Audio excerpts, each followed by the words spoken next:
Hello and welcome, ladies and gentlemen. This is Simon Götzen and I'm recording Simon Says.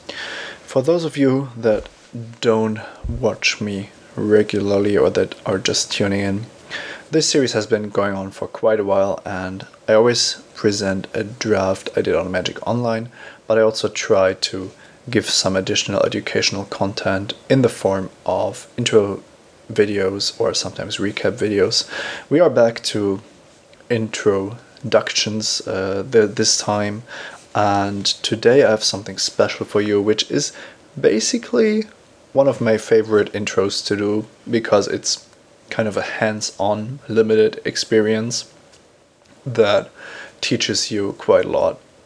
I think you can compare it to looking at the top 8 deck lists or the top performing constructed deck lists, but effectively nobody really does it. So I'm showing you something which I believe can make you a better drafter, not only because we are learning from the pros, but also because it offers a holistic view on the process of drafting, which in a sense is the most important part of playing limited, or well, playing drafts.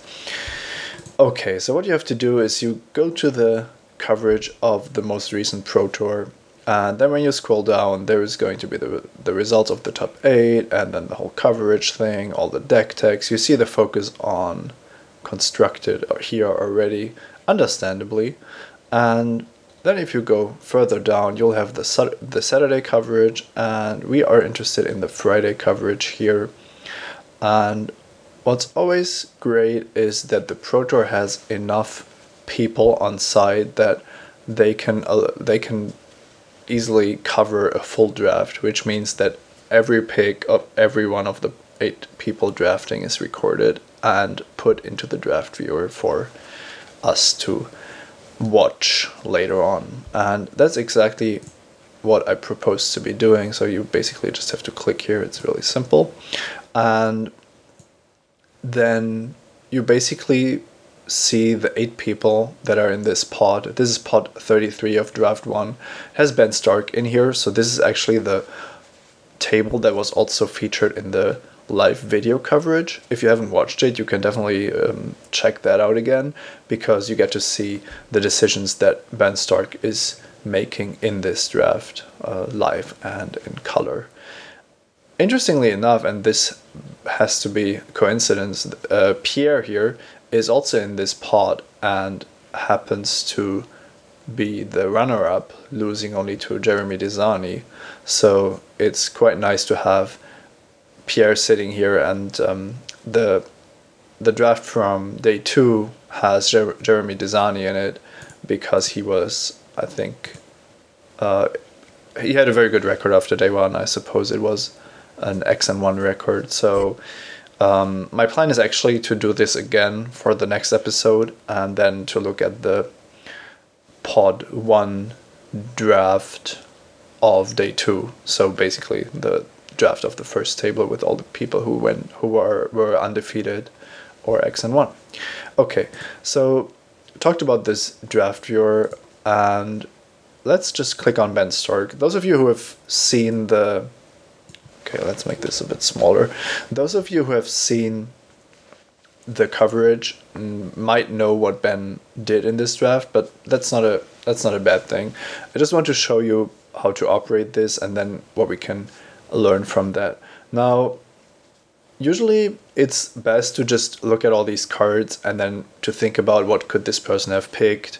Is it Titan of Eternal Fire? Is it Thassa's Emissary? Is it Vanquish the Foul? Because somewhat unconditional removal is hard to come by. Is Griptide better than Thassa's Emissary maybe? All these questions you can ask yourself. But today we are here for the big picture, and that means not thinking too much about each of the individual decisions that these players had to do, but to see how draft dynamics, the process of signaling, forcing, committing to a color, all these different aspects of drafting affect a table, and how everybody is part of this system and has to make the most out of the position he's in, out of the cards he's opening, but also getting the most out of the potential cooperation with his neighbors. Ben Stark first picks a Theros Emissary out of this pack, and, well, of course, ships the rest. I'm just going to move to pick 2. If you don't want to spoil yourself, you have to disable the show pick icon here. And we already see that there's a Dauntless Onslaught, which is being second picked over instead of a Prescient Chimera or Horizon Scholar. So even though Ben first picks a blue card, he likes to keep his options open and takes Dauntless Onslaught. Interestingly enough, there's also Observant Elsaid and Hopeful Eidolon in the pack. So 2 good white commons. The bestow creatures are all pretty good, and those are definitely very good white commons are being passed to the left by Ben also. Now, Ben's third pick is quite interesting because it offers him the choice between Lightning Strike and Magma Jet, and Magma Jet has been called, well, bad by some people or underwhelming by others. And it's not clear if Lightning Strike or Magma Jet is better. However, Lightning Strike also doesn't kill the big monsters, so Ben does go for the 2 damage spell that has Scry 2 here. And once again, we could look at this pack. There's the aforementioned Lightning Strike, there's Shipwreck Singer, Triton Fortune Hunter, also a potent uncommon still in this pack.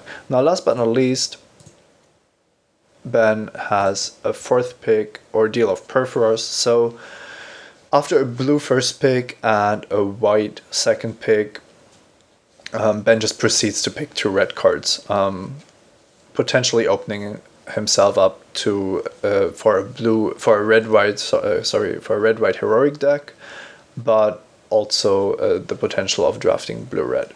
Okay, now clearly these picks of Ben affect everybody else at the table, and also this pack is being passed to the left. So the person most affected by Ben's picks is Pierre here at the table. So we can just move over here, and it's going to be interesting to see what Pierre first picks out of this pack. Now you already saw that Chained to the Rocks was highlighted here, which is a reasonable first pick, but it goes into the direction of a color intensive first pick. You need mountains and plains to cast Chained to the Rocks, and you want to have a couple of mountains. You don't want to just have it be a splash color. So this is quite a color intensive first pick, whereas a card like Erebos' Emissary or Voyaging Setter would be less committing, but also less powerful potentially. Now, it gets interesting when you look at the second pick, because this is exactly the pack that Ben opened. And of course, the Theros Emissary is missing, and Pierre now has the same decision to make. If he wants the Grip Tide, if he wants to follow up his Chained to the Rocks with a white or a red card, Titan of Eternal Fire or Vanquish the Foul, and we can look at his decision and see that he actually goes for the Grip Tide. So it appears that the 2 strongest cards in the pack were blue, at least according to the pro players. And furthermore, Pierre Dajin, not exactly sure how to pronounce that, is happy enough about a Grip Tide that he doesn't really care that he had a white and red first pick. It would be very easy to pick a Crone Hoplite after first picking Chained to the Rocks, but we see a somewhat different pick here, and I think it's a good pick, but it's probably a little counterintuitive that your second pick just doesn't have to have anything to do with your first pick necessarily. I'm just going to follow this through, and it gets really interesting here. Pierre has picked a Grip Tide second pick with the Chained to the Rocks as his first pick, and then proceeds to take Hopeful Eidolon instead of one of the more expensive blue cards. So you can already see that this is, on the one hand, of course, high-level drafting, but there is also a lot of other things happening. These players have prepared for a Pro Tour, so they'll have a mental list of things that are better in this format than people think, and that are worse than they look. And one thing that I could imagine is that both the French, but also the Americans, realized that the blue expensive cards aren't really what you want to be doing in this format, but that some of the more subtle card, like the 2 bestow creatures here, are actually very, very powerful. Not only in the right decks, but especially, of course, once you pair bestow with heroic. So, if I remember correctly, Hopeful Eidolon was actually one of the cards that on Magic Online leads to a lot of draft wins, which is an interesting statistic because it means that draft winners are more likely to first pick Hopeful Eidolon than your average drafter in these drafts. So that's just something to keep in mind. That doesn't mean that you have to first pick Hopeful Eidolon out of every pick, but it shows that the card is A, better than it looks, and B, that there is still an edge to be gained compared to what the general consensus is when it comes to this format. Okay, I'm only going to go 4 picks deep here, but Pierre then gets the Lightning Strike, and this is the pack where Ben took the Magma Jet.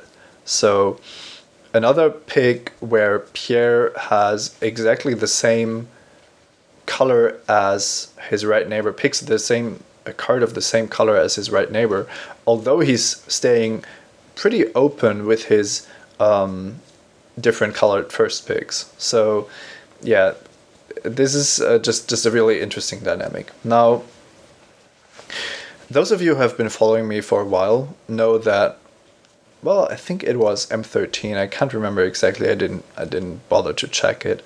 I once did something where I took the whole table and the first 4 picks of every person and put them in a big table. And well, what I did was exactly that for exactly this draft. I just wanted to show you a couple of picks so that when I show you the whole diagram, you know what I did and what I'm talking about. It is a bit overwhelming. I would love to do it another way, but I think you have to see what fits on the screen, and also how much you can put on there realistically. So, oh, sorry, that didn't work. Okay, here we go. Yeah, what is this? This is Draft 1 of Proto Theros, Pod 33, with Ben Stark and all the other people, of course. And it is the first 4 picks out of every pack when you look in the columns. It is also, of course, the first 4 picks of every player. And for that, you have to look diagonally. You start with the first pick, so in this case, Thessa's Emissary by Ben Stark, and then you just go to the bottom right, and you follow this through, and you see the 4 picks that Ben Stark made. Thessa's Emissary, Dauntless Onslaught, Magma Jet, followed by Ordeal of Perforos. Now, Pierre Dargent is sitting to the left of Ben, and we saw him first pick Chained to the Rocks. And here you see the interesting dynamic. Ben first picks Thessa's Emissary. Pierre Dargent takes a Grip Tide out of the same pack. Ben then proceeds to second pick a Dauntless Onslaught, maybe looking at a white heroic deck. Pierre, thinking the same, likes the Hopeful Eidolon out of the same pack. And then, of course, Magma Jet and Lightning Strike, something that Ben pretty much had to expect, because a 4th pick Lightning Strike is quite the signal. And Pierre was looking at red as a potential color anyway, because of his Chained to the Rocks first pick. Now, I hope that this diagram is now clear. You have the packs in the columns. So this is pack 1, this is pack 2, this is pack 3. This is the pack that Ben Stark opened and which was shown on the video coverage, and so on. Now, and for each of these players, you have to look at the diagonal. What that means is that if you want to know what Mr. Wong drafted, you see Duxes of Miletus, followed by Divine Verdict, and then the Observant Alcide, and of course now his fourth pick is Ordeal of Heliod. So you have to imagine that this wraps around. I know this doesn't make it easier, but it's kind of the only way to think about it. Now, you look at Mr. Prost draft with a very strong first pick in Apparent Overlord. He immediately follows it up with Read the Bones, takes a Lightning Strike, a powerful red card, then is back on the black train again with the Blood Toll Harpy. So overall, I think this shouldn't be too difficult to read once you understand what I did here.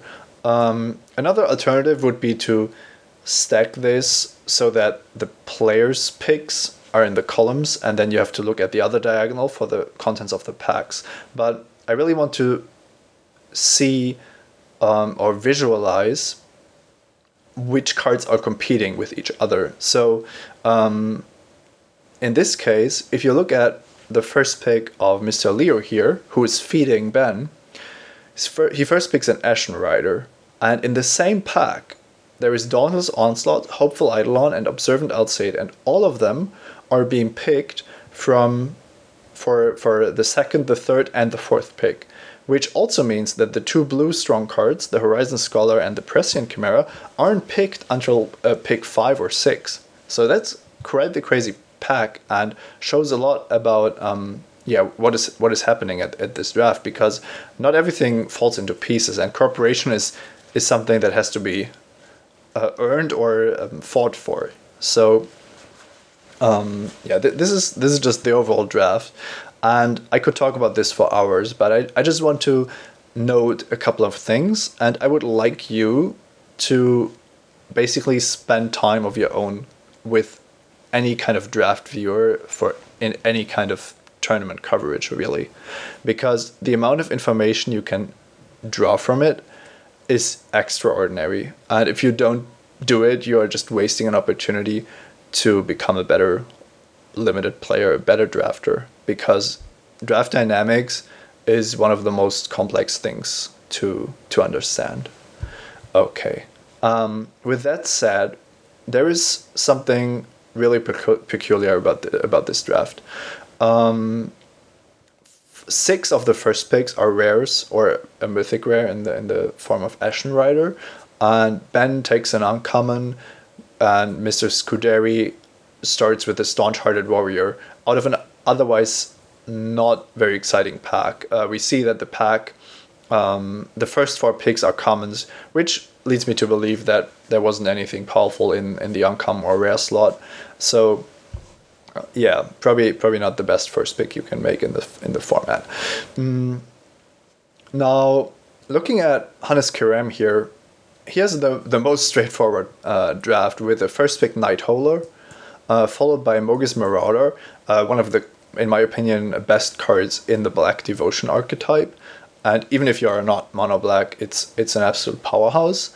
And then he gets past an Erebos Emissary and takes a sip of Hemlock, which he's still happy about, because at this point he just wants to pick up black cards.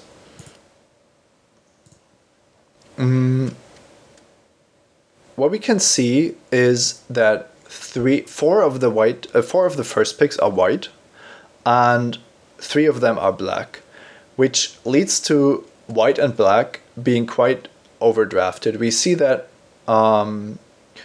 Pierre Dagen could pick up Hopeful Eidolon, but only because the pack had so many white cards. And Ben Stark is doing very well abandoning the Dauntless Onslaught for different cards. And at this table, being fed by Leo and Wong with the 2 white first picks, it's just not feasible to draft white cards also. At least it doesn't really, it doesn't really accomplish much. So when you look at Wong's draft, Duxes of Miletus, the white first pick, followed by Divine Verdict, Observant Alcide, and then even an Ordeal of Heliod, which is definitely good in a white heroic deck. This looks like somebody wants to be white and or really likes his first pick. So that and wants to make sure that the people to his left don't get many white cards, or at least don't get any white cards that are better than what he's taking. The same thing is happening here with the first pick of Ashen Rider. Okay, that circle sucks.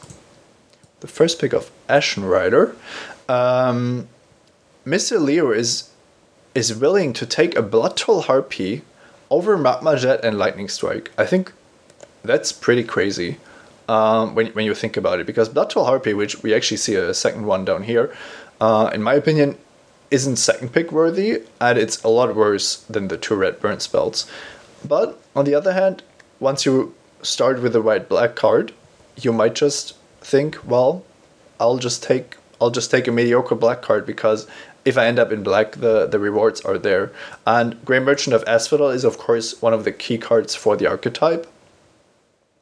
On the other hand, a rare is missing, and that rare is Abhorrent Overlord. So Mr. Leo might not be getting the best signals here for a black draft. In fact, black is quite overdrafted at this table, with Hannes Kuram having the 4 black cards and Prost drafting 3 black cards and a Lightning Strike at the beginning of the draft. Leo then picks Elena and Snarecaster, which is a playable card, but nothing that would be considered an early pick. And my only explanation is that the Ashen Rider is causing these picks, and overall I think this is a very dangerous route to take, which, well, can backfire very heavily. Now, I can think of a couple of reasons for taking Blood Toll Harpy here. The first one is being married to your first pick, which is generally a bad idea if you look at people like Ben Stark, who also wrote about the topic. Being open-minded during the first couple of picks, or longer than you would think, is generally a good thing, and you have to think about the average draft and not be results-oriented with respect to the contents of the packs you haven't seen yet. On the other hand, I could see a color preference, or maybe an unwillingness to move into red. With Magma Jet and Lightning Strike being in the same pack, there can be 2 reasons to pass up on the red removal, apart from the first pick, of course. And those 2 reasons are that testing might have shown that red is just not a desirable color to be in, or that the person, the pro player, didn't have much success with the color during testing. And the other reason is that because there is Magma Jet and Lightning Strike in the pack, you just want to pass this down and maybe create the problems of signaling for somebody else. Overall, I think it's a pretty weak idea to pass 2 good cards for a mediocre one, just because you're hoping that you're messing up somebody else's draft.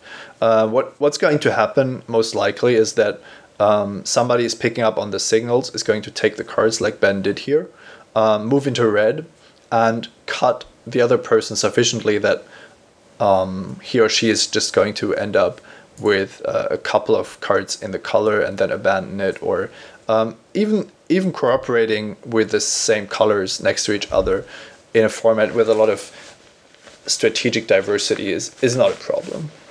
Okay, I've already talked for ages, I know, but I'm going to highlight one more thing here.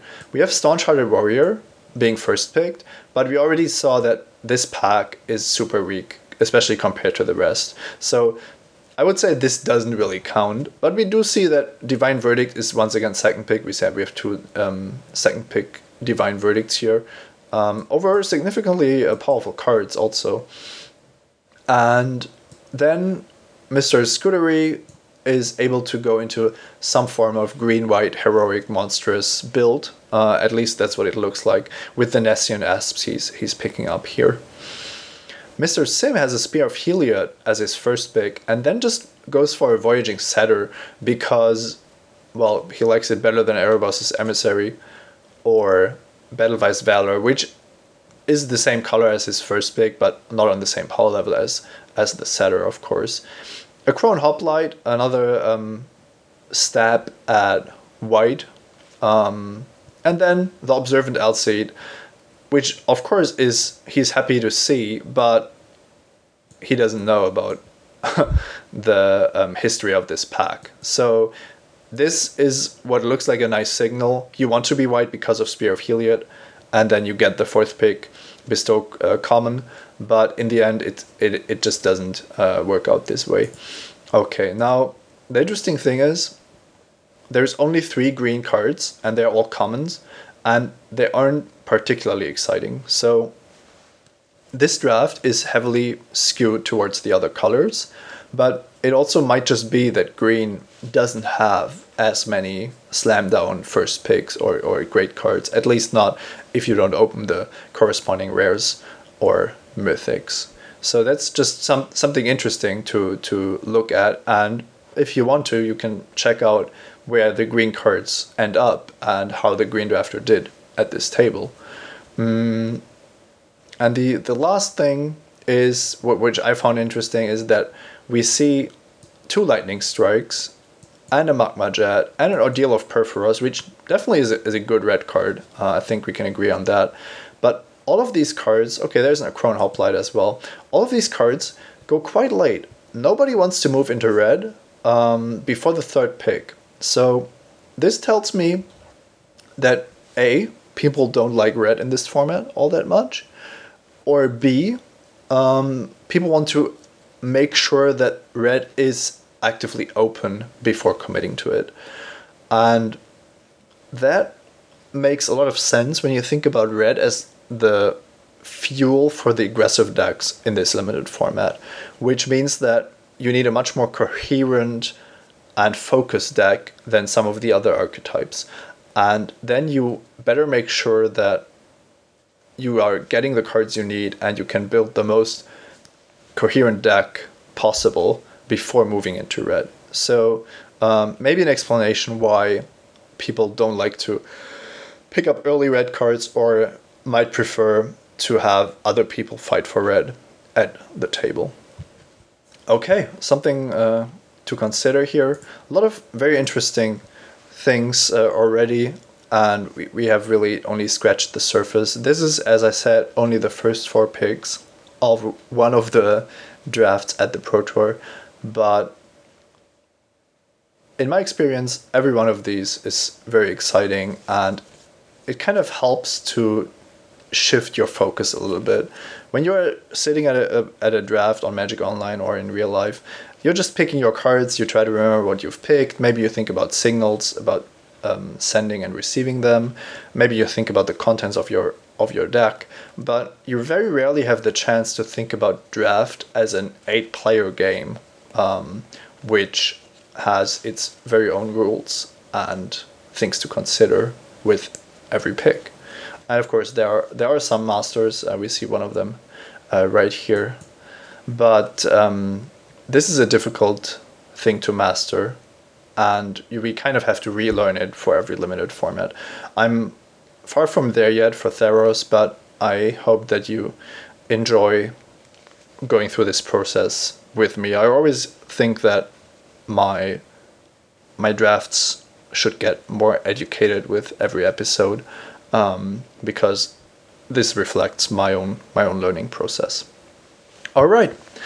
If you've managed to watch this far, thank you. It's always nice to see people appreciate the work I do, and if not, that's also not, well, it's sad, but I'll get over it. No, I'm just kidding. I hope you're enjoying my show. Let me know in the comments, or I don't know, like this video on YouTube. That's also great. And as always, I'm Simon Gertzen. You can find me on Twitter. Thanks to the Academy for having me, and see you next time. Enjoy the draft. Bye bye.